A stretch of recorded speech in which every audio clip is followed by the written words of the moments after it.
Mr. Mohammed Rafeeque, Head Sales, Middle East and North Africa from Clayfin company. I would like to welcome you to CryptoKTV here at Seamless Technology Exhibition.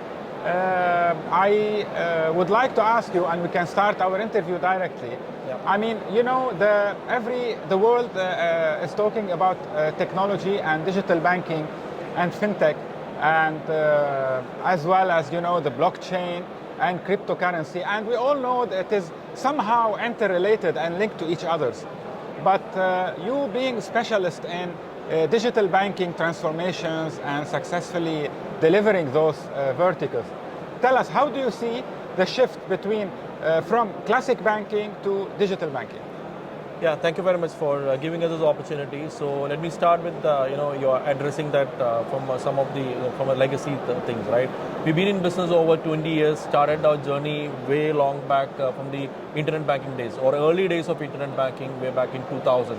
So we've seen the transformation from internet to mobile to wearable to omni-channel, and those kind of transformations. Similar like in the banking, right? From a traditional way, earlier customer used to come to branches to transact. From that branches, they moved to ATMs. ATMs earlier used to be only at the branches, which moved to malls or shopping malls, to airports. Wherever you go, you have ATMs. So that is a kind of a transformation. So you are kind of following the customers wherever you are, right? So that's the kind of concept that we are following, like from internet to mobile to wearable to, you know, all the life cycle of a customer, where they were following, we kind of following the customer kind of a trend. That's basically the way that we define our solutions to be more pervasive. By following the customer and be relevant at where they are. So we have seen the transformation coming from, from that early days of traditional internet or maybe physical manual banking transaction to now to the modern way of it. And we have been adopting that very well over last 20 years, been part of our journey, started from with this internet onwards.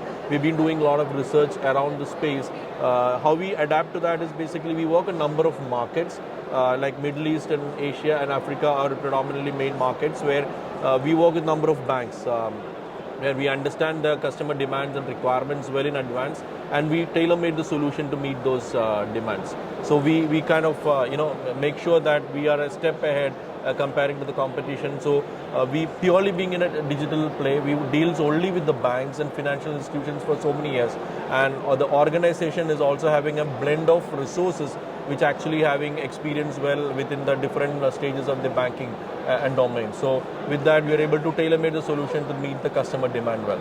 Okay, starting from your where you have ended up talking about banking and international banks or official banks, do you see the banking sector being more flexible now and accepting more the fact that things are changing into fintech and DeFi or Binance? So in your opinion, as an expert also interacting directly with those changes, do you see it coming and they are being more lenient, the rules and regulations more flexible?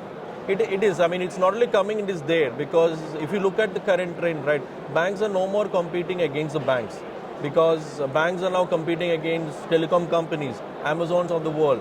Like look at all the payments companies that coming into the space, right? All the mobile operators have started getting the payment banks licenses. So they basically are, they're sharing the same lines what's supposed to be happening in the banks. So basically banks, they're no more the traditional, right? They have to find a way, they have to be adopting to all the latest technologies and modern digitalization plans. Otherwise, someone else will lead their line. So that's why they started to be lenient.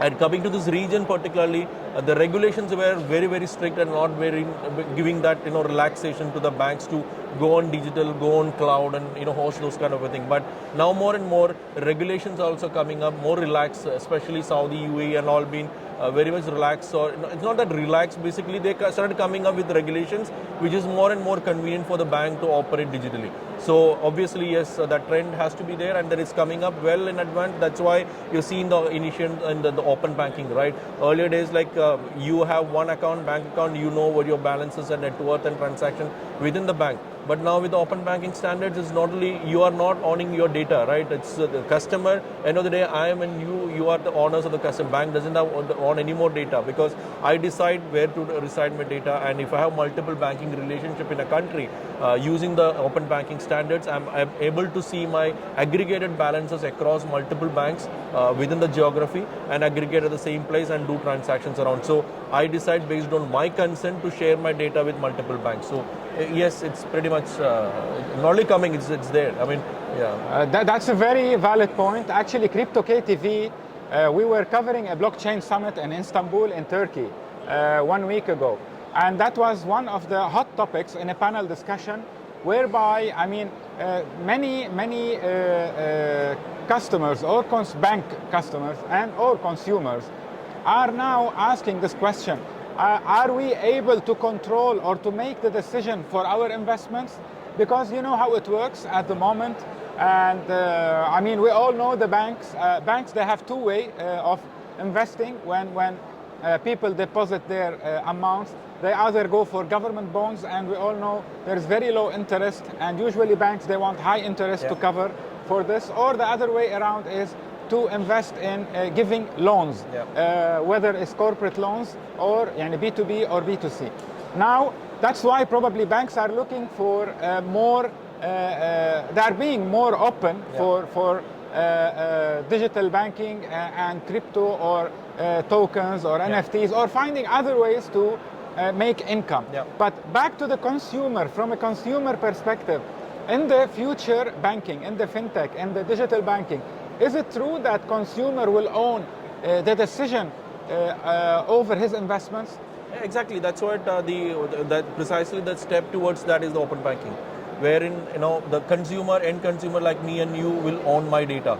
Currently, the entire data with the bank, but they're not going to be anymore the owners of the data because on my consent, I decide where my data going to be residing, and I decide which bank to transact with, where to pull my data is. That's why personal finance management kind of tools also been very effective, wherein it gives you more insight on customer spending. Because currently, like, you have multiple banking relationship within the geography, and you may be using one particular bank to transact on particular area of transaction. Some other bank may be using cards, one other bank you're using for accounts. So you're able to aggregate all of them at one place, and similarly, you are able to see where you are spending your money, how you're spending your money, how you're effectively managing your budgets. So with that, you're able to control your finances better, and in a way that effectively banks also getting to know where these customers are spending money and effectively able to module or come up with new products and solutions to meet the customer demands. So that's pretty much, I think, the trend going forward in the region also pretty much. I mean, successfully with the open banking standards in India, we have seen a lot of use cases on the aggregation, and Saudi, UAE and Bahrain are the first movers in the space already in the region. Okay. As head of sales in the region, I mean Middle East and Africa, this is a question addressed to you. Would you invest, or are you, I mean, could be personally, or do you recommend investing in NFTs, crypto or tokens? What are your thoughts about this? So we have not thought about that because currently we still been very contained to the model of operation that we are into the digital space. And we as a company, as a person, definitely, okay. Because I have to address that both. I mean, from a company or from a product point of view, we completely rely on bank, basically from a technology, from a products and solutions, and also the architecture we rely on the bank. The architecture and infrastructure, but as a personally, yes, that's where the trends are going to be. No more hard cash, hard currency, and the plastic is also going out. So definitely, that's where the trend going to be. As personally, yes, I'm kind of interested and exploring, by the way, and I can see there are a lot of companies offering such services in Middle East and particularly in Dubai. So yes, I'm open to that, and that's where it's going to be the future for sure. It's going to be the future. Yeah. Mr. Muhammad Rafeeque, head sales Middle East and North Africa from Clayfin, a company. Thank you very much for being CryptoKTV guest for today at Seamless Exhibition Dubai. And definitely it won't be the last time. We will hopefully have you with us as a guest. And we wish you a very successful contribution. Thank you and so all much. the best. Thank you so much for inviting for this interview. Thank you so much.